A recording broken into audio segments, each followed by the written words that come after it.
it chapter by chapter, one bite at a time. So many adventures and mountains we can climb. Take it word for word, line by line, one bite at a time.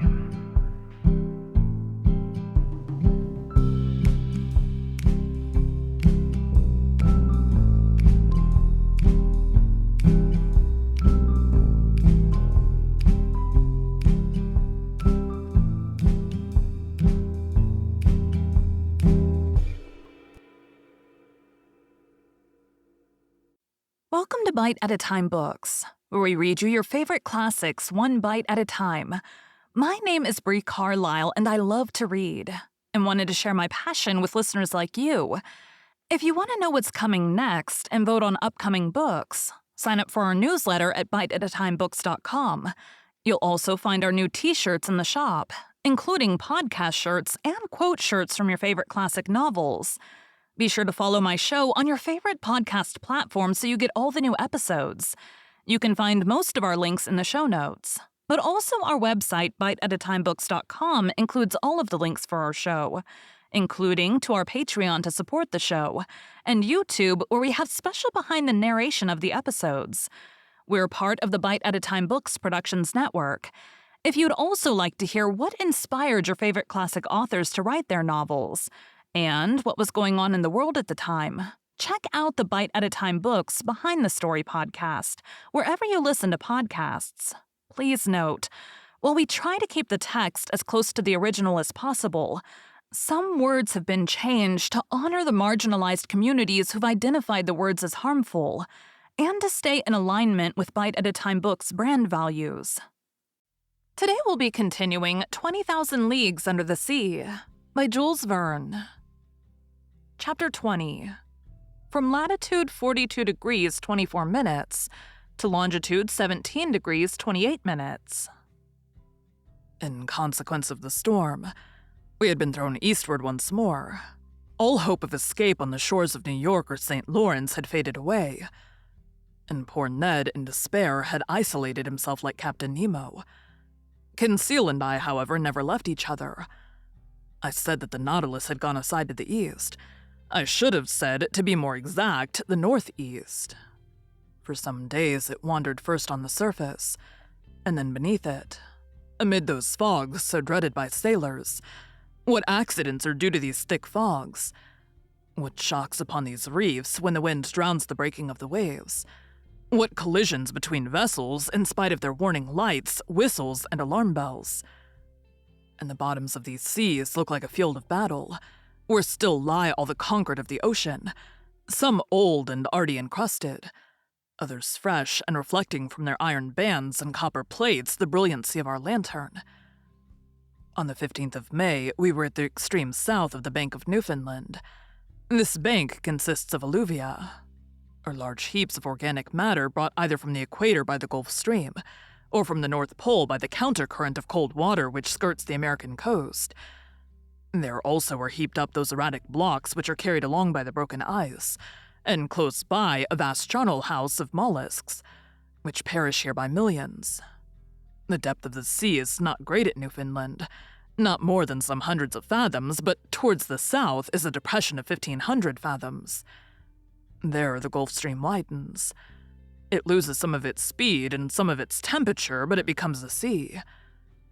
It was on the 17th of May, about 500 miles from Heart's Content, at a depth of more than 1,400 fathoms, that I saw the electric cable lying on the bottom. Conseil, to whom I had not mentioned it, thought at first that it was a gigantic sea serpent. But I undeceived the worthy fellow, and by way of consolation related several particulars in the laying of this cable. The first one was laid in the years 1857 and 1858, but after transmitting about 400 telegrams would not act any longer. In 1863, the engineers constructed another one, measuring 2,000 miles in length, weighing 4,500 tons, which was embarked on the Great Eastern. This attempt also failed. On the 25th of May, the Nautilus, being at a depth of more than 1,918 fathoms, was on the precise spot where the rupture occurred, which ruined the Enterprise. It was within 638 miles of the coast of Ireland, and at 2:30 in the afternoon, they discovered that communication with Europe had ceased.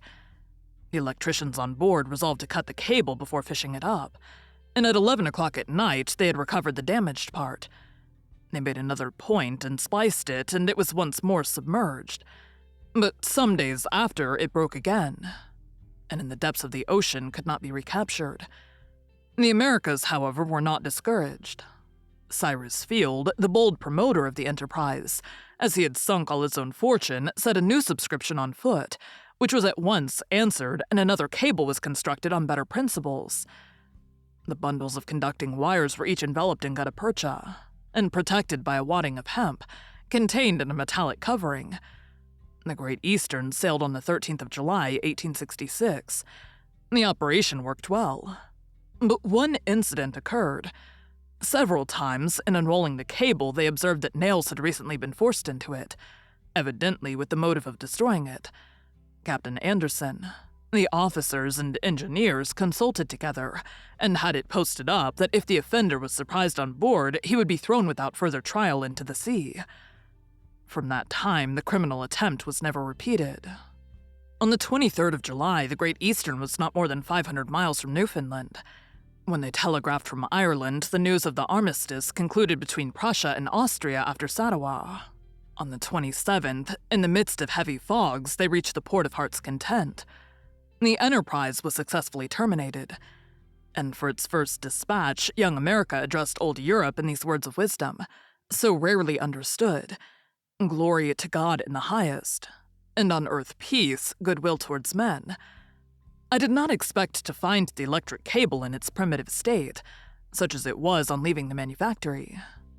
The long serpent, covered with the remains of shells, bristling with foraminiferae, was encrusted with a strong coating which served as a protection against all boring mollusks. It lay quietly sheltered from the motions of the sea, and under a favorable pressure for the transmission of the electric spark, which passes from Europe to America in 0.32 of a second. Doubtless this cable will last for a great length of time, for they find that the gutta percha covering is improved by the seawater. Besides, on this level so well chosen, the cable is never so deeply submerged as to cause it to break.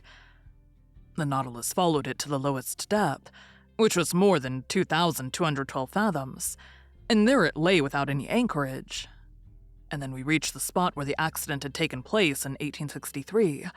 The bottom of the ocean then formed a valley about 100 miles broad, in which Mont Blanc might have been placed without its summit appearing above the waves. This valley is closed at the east by a perpendicular wall more than 2,000 yards high. We arrived there on the 28th of May, and the Nautilus was then not more than 120 miles from Ireland. Was Captain Nemo going to land on the British Isles? No. To my great surprise, he made for the south, once more coming back towards European seas. In rounding the Emerald Isle, for one instant I caught sight of Cape Clear and the light which guides the thousands of vessels leaving Glasgow or Liverpool. An important question then arose in my mind. Did the Nautilus dare entangle itself in the Manche? Ned Land, who had reappeared since we had been nearing land, did not cease to question me. How could I answer? Captain Nemo remained invisible. After having shown the Canadian a glimpse of American shores, was he going to show me the coast of France? But the Nautilus was still going southward. On the 30th of May, it passed in sight of Land's End between the extreme point of England and the Scilly Isles, which were left to starboard. If we wished to enter the Manche, he must go straight to the east. He did not do so. During the whole of the 31st of May, the Nautilus described a series of circles on the water which greatly interested me. It seemed to be seeking a spot it had some trouble in finding. At noon, Captain Nemo himself came to work the ship's log. He spoke no word to me, but seemed gloomier than ever. What could sadden him thus? Was it his proximity to European shores? Had he some recollections of his abandoned country? If not, what did he feel? Remorse? Or regret? For a long while this thought haunted my mind, and I had a kind of presentiment that before long chance would betray the captain's secrets. The next day, the 1st of June, the Nautilus continued the same process. It was evidently seeking some particular spot in the ocean. Captain Nemo took the sun's altitude as he had done the day before. The sea was beautiful, the sky clear. About 8 miles to the east, a large steam vessel could be discerned on the horizon. No flag fluttered from its mast, and I could not discover its nationality. Some minutes before the sun passed the meridian, Captain Nemo took his sextant and watched with great attention. The perfect rest of the water greatly helped the operation. The Nautilus was motionless. It neither rolled nor pitched. I was on the platform when the altitude was taken and the captain pronounced these words, "It is here." He turned and went below. Had he seen the vessel which was changing its course and seemed to be nearing us? I could not tell. I returned to the saloon. The panels closed. I heard the hissing of the water in the reservoirs. The Nautilus began to sink, following a vertical line, for its screw communicated no motion to it. Some minutes later, it stopped at a depth of more than 420 fathoms, resting on the ground. The luminous ceiling was darkened, then the panels were opened, and through the glass, I saw the sea brilliantly illuminated by the rays of our lantern for at least half a mile round us. I looked to the port side and saw nothing but an immensity of quiet waters. But to starboard, on the bottom, appeared a large protuberance, which at once attracted my attention. One would have thought it a ruin buried under a coating of white shells, much resembling a covering of snow. Upon examining the mass attentively, I could recognize the ever-thickening form of a vessel bare of its masts, which must have sunk. It certainly belonged to past times. This wreck, to be thus encrusted with the lime of the water, must already be able to count many years passed at the bottom of the ocean. What was this vessel? Why did the Nautilus visit its tomb? Could it have been aught but a shipwreck which had drawn it under the water? I knew not what to think. When near me, in a slow voice, I heard Captain Nemo say, "At one time, this ship was called the Marseille. It carried 74 guns and was launched in 1762. In 1778, the 13th of August, commanded by Le Pope Vertrou, it fought boldly against the Preston. In 1779, on the 4th of July, it was at the taking of Granada, with a squadron of Admiral Estang. In 1781, on the 5th of September, it took part in the Battle of Comte de Gras, in Chesapeake Bay. In 1794, the French Republic changed its name. On the 16th of April in the same year, it joined the squadron of Villeray-Jourault at Brest, being entrusted with the escort of a cargo of corn coming from America, under the commander of Admiral Van Stabel. On the 11th and 12th of Prairol of the second year, the squadron fell in with an English vessel. Sir, today is the 13th Prairol, the 1st of June, 1868. It is now 74 years ago, day for day, on this very spot, in latitude 47 degrees 24 minutes, longitude 17 degrees 28 minutes, that this vessel, after fighting heroically, losing its 3 masts, with the water in its hold and the third of its crew disabled, preferred sinking with its 356 sailors to surrendering, and nailing its colors to the poop, disappeared under the waves to the cry of "Long live the Republic." "The Avenger," I exclaimed. "Yes, sir, the Avenger. A good name," muttered Captain Nemo, crossing his arms. Thank you for joining Bite at a Time Books today, while we read a bite of one of your favorite classics. Again, my name is Bree Carlile, and I hope you come back tomorrow for the next bite of 20,000 Leagues Under the Sea.